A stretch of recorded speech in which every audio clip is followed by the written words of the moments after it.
and interacting with them, getting feedback, driving engagement. It can take different forms, but really that whole spectrum really is how we think of social.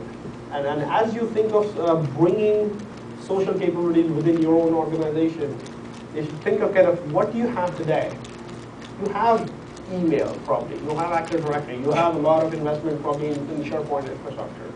And how do you kind of build on top of that and then actually bring all of these disparate pieces or ways of communication and collaboration in a seamless and cohesive manner? That really is kind of how we've looked at it, and hopefully we can help you get there as well. So I'll go on, kind of touch base on a quick example, and this is a real example. I unfortunately cannot disclose the name of this company. It's a retailer, it's a large grocery chain.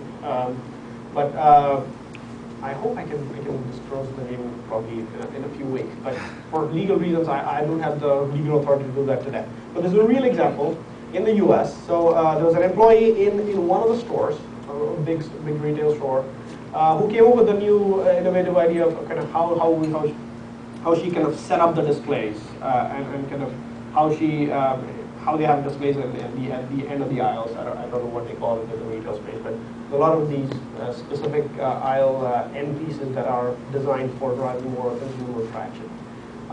It really worked well in that store. It got a lot of great feedback locally within that store. That employee actually put it up within their own corporate network, kind of, hey, this is what I did. Here's a picture. This is how we did it. This is how we thought about it. That got a lot of great feedback within the company intranet. Was picked up by a marketing manager in their headquarters within the US, but in a different location. And she said, you know what, this is really great, and I wish we could take this idea and actually scale that out. So she actually, within that same week, was able to actually escalate that to their C-level executives, and they gave that approval to actually scale that out in the next week.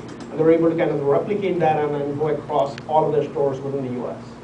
Now, this is a quick example of how you can get ideas and creative thinking from one end of a large organization, actually really bring that up quickly and actually scale that into a real business decision that drives business results in a quick manner.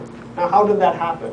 And in this specific example, what they did was that employee in the first place used Yammer to actually put that first initial idea up and say, hey, guess what we did? And this is what we did, this is what it looks like, this is what we thought. It was picked up by the marketing person. She got in touch with that store employee on Link, did a lot of instant messaging, audio, video conversations, was able to escalate that to the C-level executives, and they were through the 365 capabilities. Now we're able to kind of just take that, scale that out, and push it across all the stores, across all store managers, and so on. And really, that's a really concise example, but it tells you how, when we think of social